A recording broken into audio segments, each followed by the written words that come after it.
Thank you. Hello, everybody. I don't know if we are geniuses, but we are certainly standing on the shoulders of many geniuses. So I'll say a word about Shapership, which is the subject, and then we'll introduce ourselves, and then we'll come back to the story around Shapership as such. Shapership is a strange word. It's a word Jean-Louis invented to open new worlds. Shapership comes from the association of the verb to shape, as shaping a diamond, ship, which is like in craftsmanship, it's the indication of a skill in a particular craft. So shapership is the art of shaping the future. It's the art of opening new paths that were previously invisible, opening new paths and transform society. So if I tell you Shapership is the art of making alternative stories of the future visible, desirable, and actionable, that's what it is. It's in fact taking our dreams seriously and turning them into strategies. But at the same time, it's a utopia in action. Utopia is not what is impossible to realize. It's just what is unrealized yet. So utopia comes from a play on game, by the way. It's at the same time a good place and no place. We want to say that assuming that Shapership is a utopia in action means something to us because it came from the people who read our prototype book when it first appeared. It is linked with something which is key, and I'll try to develop that. It's how do we build the future? On what choices can we build the future? There is a man, Daniel Christian Wall, who said, we cannot predict the future, but we can build the future on wise decisions informed by the wisdom of multiple perspectives. And to us, this is the core of what we're trying to make. It's to create wise choices to build the future on imagination and desire, rather than something else, which is despair, stupidity, and something like that. So what we found at the core of Shapership as such, which is not leadership, as Jean-Louis said, is not entrepreneurship neither, but it's complementary, is a new perspective that might open new windows in your minds. As such, Shapership is a way to look at the world. As we say, Shapership is a way to look at the world, to look at reality, to come back to that, as it is, and as it could be, in creative and visionary, sometimes revolutionary ways. What it means is that Shapership is a way to look at the world completely aware of what the philosopher Bergson said, the eye only sees what the brain is ready to understand. So vision creates reality. And if we are completely aware that we create stories, that reality is a creative or not creative construction, but it is nothing else than a construction. It's a story we tell ourselves with conclusion about who we are, what we can do, what would be our future. So these stories shape our lives. We create stories, but they shape our lives. Shapership, in its essence, is the power and freedom to change our mental maps so that we can change the way we shape the world. So what is it all about is this freedom, this ability to reconsider our relationship with the stories we tell ourselves and to escape from them when we want less of them, to challenge them, certainly to understand how they influence the way we participate in the world. And certainly there is something more. It's about disability, which is, I think, very rare today, to create alternative stories that are meaningful, desirable, actionable, and that can lead us towards a more viable future. And to us, these stories, these new narratives, as people say now, have to be at the same time in line with the imperatives of the world and in tune with what makes us human, with our hopes and aspirations. I'd like to say that In Shapership, there is something called the altitude attitude, which is this capacity to consciously, deliberately change your perspective, move upside and move from ego to echo and try another worldview for a while and think differently. So we have been, when we created the concept, we have been not studying, but we have been interested by a series of people who were not leaders nor entrepreneurs and who have opened new path, transformative path in the future. So they have changed the world or part of the world in their field of activity, justice, like Judge Balthazar Garzon, education, like Maria Montessori, society, like Rob Hopkins, the shaper of the transition movement, you may know him, Ricardo Semler, CEO of Semco, shaper of a new type of industrial democracy, completely new 30 years ago, the ancestor of the liberated company, philosopher, new, old, blah, blah, black, whatever their gender, their education, their color, those people, they took a stand and they started to think big and radical with what we call the altitude attitude, which is an attitude of radical authenticity, no bullshit. Creative imagination, which is about turning their dreams into reality, and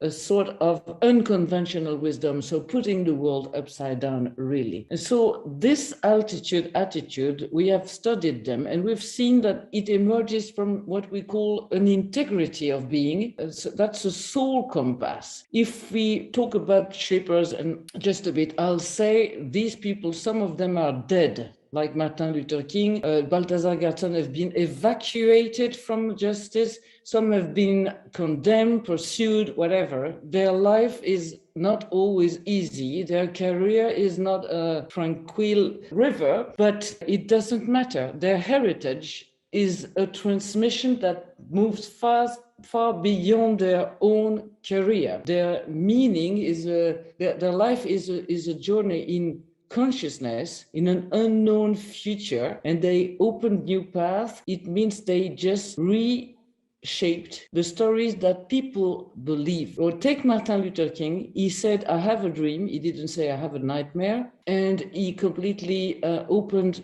new possibilities for millions of people. And these possibilities were far beyond his own ego. They were opening hopes and aspirations for millions of them. So I'll come back to the 3 leverages in a minute, but I can tell you, if you go to your own soul, probably if you are completely honest, you will feel already, and you probably feel because you are here today, there is something internally, some kind of consciousness or an integrity, I would say, some kind of, I call it a soul compass in every one of us, which knows, 1, that the status quo must be challenged. 2, that a more beautiful world is possible. And 3, that it takes courage to reinvent things. For us, this is what we have seen in action in all those, what we call shapers, people who transformed society. I'll say a word about the why we invented a word, because we believe that this is what the world needs. The world needs a shift in consciousness, in fact, or in awareness, in perspective, whatever. The world needs, in fact, to just change, or we need to change our worldviews and our paradigms, or maps, if you want.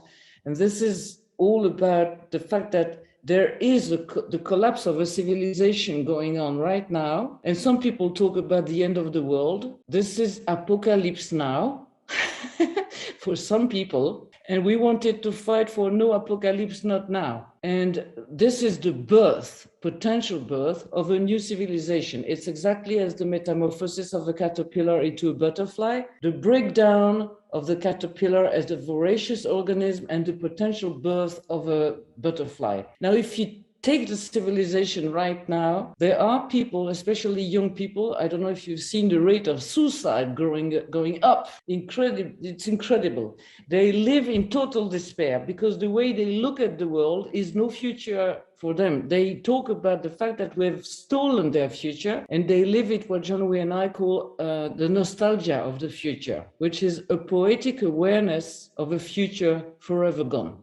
Now, the thing is that they also, move into some sort of fear, cynicism, short-termism, alcoholism, violence, stupidity, and all the regression forces, polarization we see right now. So Jean-Louis and I, we talk about this as the decline or the collapse of mad world, mad land. Mad being the world which is based on massive assured destruction. And we talk about the potential emergence of nomad land, a new metaphorical world which would encourage mutually assisted development. So those worlds are based on completely different stories, worldviews. For instance, mad land is based on competition, scarcity, profit, growth, efficiency, and the other is completely based on something different. Maybe it's a story of abundance, of collaboration,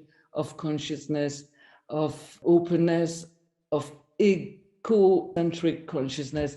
So we want to say that going from mad land to nomad land is going to require from us much more than just saying there is a problem. It requires from us the capacity and the imagination to invent something and to really see and participate in the envisioning and prototyping of a completely new world based on different worldviews and values. And so at the moment, we believe that we are facing three crises. One is an existential crisis. I mean, just the fact that the human civilization on Earth could simply disappear, not the Earth, but us.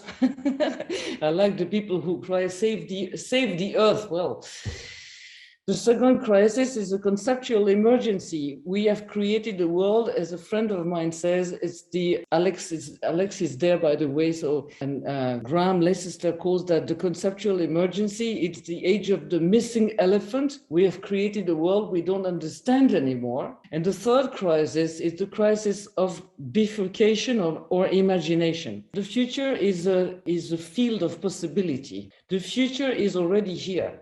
But the bifurcation of our civilization moving towards the breakdown or towards something else depends on us and on our capacity to put our intention somewhere and to put our imagination somewhere. So the future we imagine, if we look at this situation right now and we imagine apocalypse now, I mean, we are simply in the difficulty to another future than the eternal repetition of the present and the end of the story. There is a man who said an entire generation, and in fact the entire world, have lost their capacity to dream. The title of the book is Capitalism 24/7. There are a lot of people who say it's easier now to imagine the end of the world than the end of capitalism. We no longer mean that hypothetically. I read the sentence. The end of the world as we know it now seems quite real. Why is it so? Why can't we just change the world, or even like the revolutionaries of the last turn of the century, dream about doing so? It seems that there is something which is really a crisis of imagination. So a difficulty to imagine how a new world would be possible. I see that somebody asked me something. Imagine it's talk a bit slowly or not. Okay, I'll take an example of business after. Shapership, in fact, was just our desire to build the future on imagination and desire rather than the nostalgia of the future. It's how we could propose some way to boost imagination and create what we call the erotica of the future, which is the next appeal for us. It's the capacity to create, imagine a future that would stimulate desire. Utopia is desire, and we, by looking at the shapers, we discovered what we call the altitude attitude as 3 elements that are connected and very simple to remember, very simple. The fact is that it's not a protocol. So Shapership as a method is an altitude. So it's like seeing things from a vantage point, which is a bit different. The first thing shapers do, and business do too, so I'll give you an example in a moment. Shapers look at reality square in the face, and they say a big no to the way things are. They say that this is the Middle Age. The way things are cannot continue. So we called it creative resistance. Saying a big no is one thing, but then we need something else. And of course, we need a big yes. So shapers do say something which unlocks completely the possibilities. They have a transformative vision. It is the I have a dream from Martin Luther King. And in all the cases we have seen, everybody does the same thing. They say, that's crazy, it's impossible, you won't do that. But shapers, in fact, they dare a transformative vision, nowhere, if you want. And this nowhere, the thing which does not exist, is like stimulating hope of millions of people, as I said, and it's the archaeology of hope. It's immediately allowing us to see seeds of the future in the present. The first two, creative resistance, the big no, transformative vision, the big yes, and then the third is making the transition path visible and actionable. So by their action and by their innovation and experience, they move into collective coalition, collective experimentation, and this is jazz. This is jamming together. They do transform society together. I'm going to give you an example of person and then an example, a collective and maybe a company. A person, Dr. V is an Indian surgeon, is an eye surgeon, and at 55 is retiring, is having a heavy arthritis, a severe arthritis, and he looks at his own country and he sees something, which is that 12 million people are becoming blind due to a lack of preventive care each year. So he says a big no to that. Then he says a big yes. And he says, I'm going to eliminate needless blindness among the poor. And everybody does that. Then this is a transformative vision, obviously. Then he moves into experimentation and he creates a coalition of actors. Women in rural India, are trained to early diagnosis. He creates a coalition of telemedicine centers. He creates a transportation service to move people to the hospital where they are operated 7 times faster than anywhere else because they are driven, surgeons are driven by the mission purpose, which is eliminate needless blindness. Then they need glasses. So he creates a glass factory, etc., and he creates a system where the rich people pay for 2 poor because he offers the possibility to access hotels, etc. 30 years after, this Aravind eye care system is diagnosed the best in the world at 1% of the cost of what it costs in England, for instance. And it's not because it's India, it's because it's a whole system. That's something that can be practiced by anyone in the world, whatever they are. There are bakers practicing that and collectivities. And I'll say briefly about one collectivity, then one company. A collectivity is in Andalusia, a group of peasants. They are considering themselves as trapped or stuck into slavery because they work for a rich nobility without really earning a lot of money, so they are very poor. Then they say a big no. And then, of course, because they cannot stand the situation anymore, they say a big yes. And their big yes is not to become owners of their land. It's to create a social and economic democracy. And after 30 years, they gain access to hectares of land that they can manage with their own principles. And that's the experimentation. The city where they are, Marina Leda, is a cooperative with avant-garde practices of collective democracy. Everyone is co-creating the utopia, a utopia in action. They made it possible for people to have access to housing, they work, just it's a whole system. When the mayor of the town, the first man who said no, he's still the mayor. And when he's asked how he feels, he says, I'm even more utopian than before, because now I know we have made the impossible possible. So these people have on the front door of the town is said, we know a more beautiful world is possible. Now, about companies, I know I'm talking to Chen, Conscious Enterprise Network. We've been working with courageous leaders. Don't ask me how many, they are less than 5. We are really not surprised, we are just horrified by the fact that business is not the country of freedom and should be a conscious leverage to creating a new world. But working with companies, we have, for instance, helped one of them to completely shift from the industrial paradigm in chocolate, it was in chocolate, the normal business as usual paradigm of making chocolate by exploiting a tremendous number of producers. And to that, they said a big no.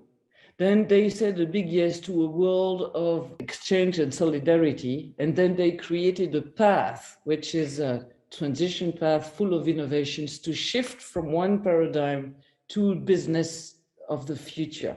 I like the concept of the Shapership, and you talk about belief and creating a dream, saying no, and then leading to having a belief and creating a dream and action strategy. And at the same time, you also mentioned the state of how our teenagers are these days, where there's so much disinformation, so much hope is missing for them that suicide rates are escalating. Yes. So in terms of dreaming and in terms of striving to create a new future, it isn't easy. It's going to be very difficult. So how in your program have you brought in mental health and resilience to kind of help facilitate the long-term shift and change?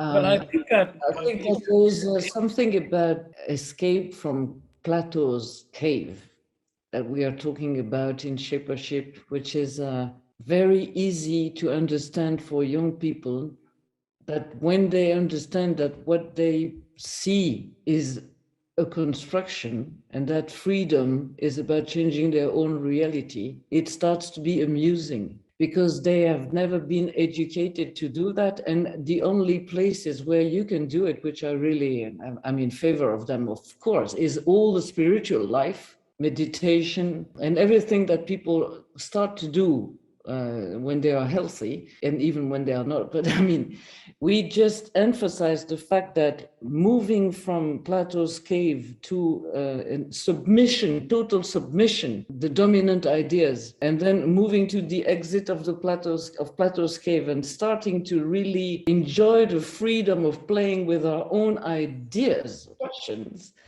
by learning how to boost their own imagination and creativity, capacity to generate alternatives, then they start to feel what freedom is, and they understand that there are possibilities to change the story they tell themselves and to move from despair to desire.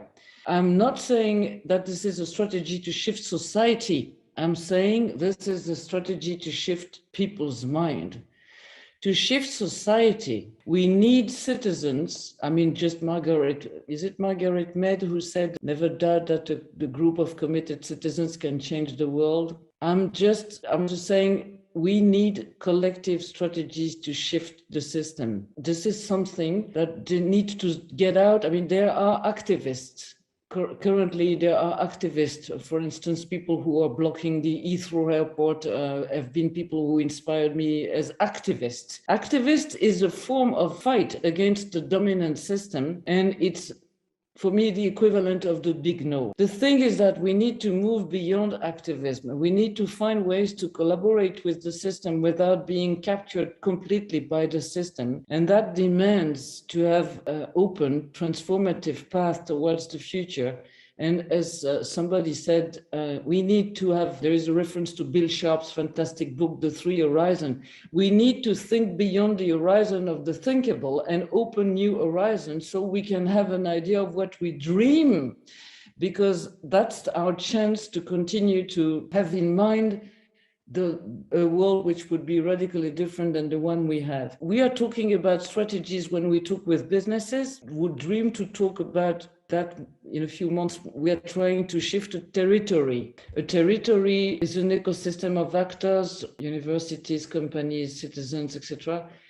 And getting people aligned or creating an alliance for a pluriversal future, a future which includes all their voices and is inclusive and is seen as a desirable one, is what we do. It's very difficult to have people start even to agree that they should agree. You know, it's very difficult because intuitively they know that this is going to demand to go beyond talk. That's so individually and in groups, it's quite easy to practice shapership as such. I mean, just with what we call the altitude attitude. With companies, it's easy.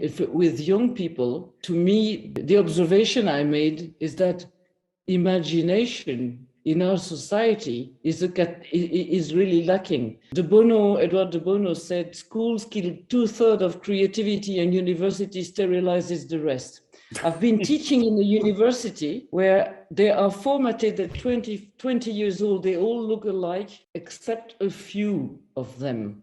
And those of them who don't look alike, they have spiritual practices, because that's one way to have an integrity and to be free. So I would say we need to take care of the health of the young people by all means. And we chose one, which is boosting this capacity to really get out of the prison that we create ourselves, plus find ways to shift society with strategies that are appropriate and are not only about destroying ourselves or fighting abruptly. I'm sorry, I cannot give another answer because I don't have any other. We have written Shapership 2 years ago, and we start just to see what is happening with the young people. They come to us and they say, I know the world I don't want, but I don't know how to create the world I want. And we are working on that aspiration.